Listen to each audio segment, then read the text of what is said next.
Today we will discuss about NIA, National Investigation Agency. So NIA, National Investigation Agency एक statutory body है जो 2009 में establish की गई थी। 2009 में स्टैब्लिश की गई ये बॉडी, इसका काम क्या है? टेररिज्म को कॉम्बैट करना। इसकी ज़रूरत क्यों पड़ी? क्योंकि 2008 में 26 नवंबर में जो मुंबई में अटैक हुआ, टेरर अटैक, तो उसको ध्यान में रखते हुए गवर्नमेंट को ऐसा लगा कि हमें एक टेररिज्म से रिलेटेड एक अपेक्स बॉडी बनानी चाहिए। तो इसीलिए नेशनल इन्वेस्टिगेशन एजेंसी बनी। इसका हेड ऑफिस न्यू दिल्ली में है और बहुत सारे रीजनल ऑफिसेस भी हैं in different states.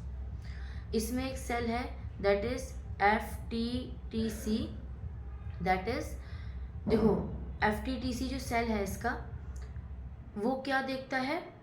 That fake currency और टेरर फंडिंग, फेक करेंसी और टेरर फंडिंग को देखता है ये TFFC सेल। NIA का टेररिज्म को कॉम्बैट करने के साथ साथ एक फंक्शन और है कि जो टेररिज्म को फंडिंग हो रही है और साथ में जो फेक करेंसी इशू हो रही है उसको भी NIA देखता है। अब जो NIA है वो मिनिस्ट्री ऑफ होम अफेयर्स के अंडर काम करता है। अब जब गवर्नमेंट ने इसे बनाया तो गवर्नमेंट ने क्या कारण दिया इसको बनाने का? तो कारण ये दिया गया कि पिछले कुछ सालों से लगातार बहुत सारे अटैक्स हो रहे हैं, टेररिज्म के लिए अटैक्स हो रहे हैं। साथ ही साथ ये जो टेररिज्म अटैक्स हैं उनमें कुछ इंटरनेशनल कंट्रीज़ भी जुड़ी हैं ना, इनडायरेक्टली पाकिस्तान। तो इसलिए बहुत ज़रूरी है, ऐसी ज़रूरत है कि हमें एक अपेक्स बॉडी बनाने की ज़रूरत है। साथ ही साथ जो अलग अलग कमीशंस कॉन्स्टिट्यूट किए गए हैं, जैसे सेकंड एडमिनिस्ट्रेटिव रिफॉर्म कमीशन, ऐसे कमीशंस ने भी यही रिकमेंड किया है कि ऑल ओवर इंडिया एक अपेक्स बॉडी होनी चाहिए फॉर कॉम्बैटिंग टेररिज्म। अब फंक्शंस क्या हैं?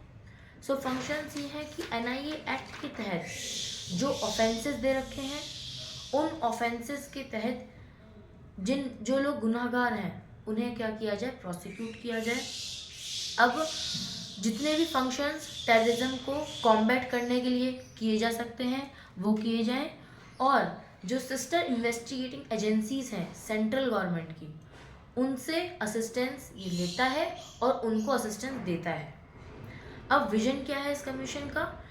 कि जो टेररिस्ट ग्रुप्स हैं उनके मन में डेटरेंस हो जाए, उन्हें डर लगने लगे कि टेररिज्म करेंगे तो उससे कॉन्सिक्वेंसेस का डर हो उन्हें, वो टेरर अटैक करने से पहले सोचें।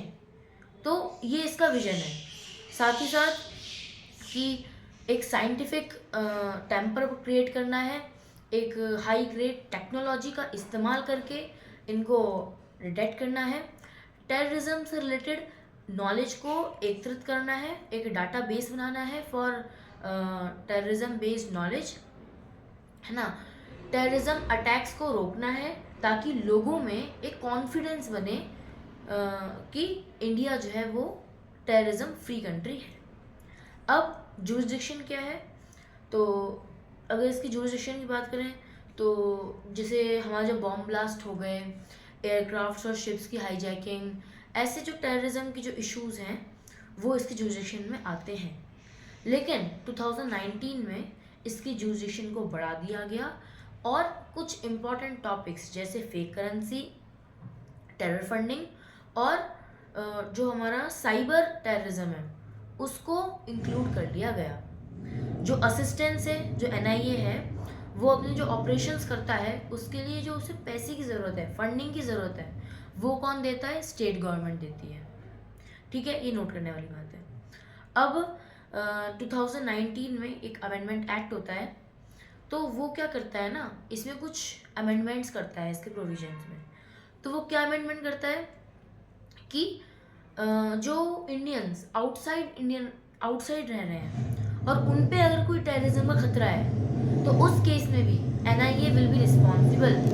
NIA जो है, NIA काम करेगा, NIA इज फंक्शनेबल अगर कोई Indian outside the territory of India terror attacks को झेल रहा है, और उस स्थिति में भी एनआईए के पास सारी पावर्स होंगी, जो पावर्स उसके पास तब होती हैं जब कोई व्यक्ति इंडिया के अंदर हो, ठीक है। और कुछ इसने नए टॉपिक्स भी जोड़ दिए, नए जुरिडिक्शन में कई नए टॉपिक्स भी जोड़ दिए, जैसे मैंने बताया कि कोई साइबर अटैक्स हो रहे हैं उनको जोड़ दिया, टेरर फंडिंग्स हो रही हैं, फेक करेंसी हो रही हैं, उसको इसकी जुरिडिक्शन में इस अमेंडमेंट एक्ट के ज़रिए जोड़ दिया गया। और एक प्रोविज़न और दिया गया कि स्टेट गवर्नमेंट अगर चाहे तो सेशन कोर्ट को भी एक स्पेशल कोर्ट बना सकती है for trial of these cases. Okay, so this was chapter. Thank you.